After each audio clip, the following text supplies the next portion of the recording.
Guys नयाँ update आएको रहेछ। अहिले चाहिँ के भन्छ अरे अपडेट गर्नुपर्ने, यो रेजिस्टर गर्नुपर्ने रहेछ। मैले चाहिँ रेजिस्टर मलाई थाहा थिएन, अनि मैले चाहिँ रेजिस्टर नगरिकन चलाइरहेको रहेछु कि। अब रिक्स छ। अहिले यहाँ कसैले भेट्टायो भने सिआइडीहरूले मेरो स्कुटर खोसिदिन्छ। सबभन्दा मेन कुरा चाहिँ त्यो हो। अनि अरू के भन्दाखेरि अब म रुम जान्छु, अनि त्यसपछि कसरी रेजिस्टर गर्ने हो के गर्ने हो त्यसरी रेजिस्टर गर्छु।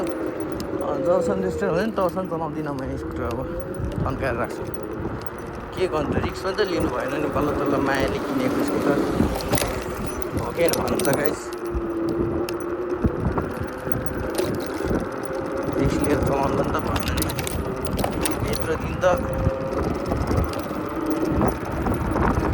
स्कुटर बिना हिँडिरहेको थियो भने एक दुई दिन त अझै हिँड्नु सकिहाल्छ। एक दुई हप्ता पनि हिँड्ला नि, के छ र।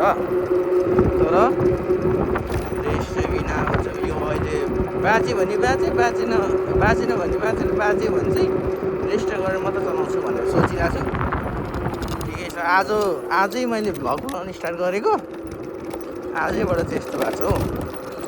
हिजो बेलुका सबैको स्कुटर खोसेको रहेछ होइन।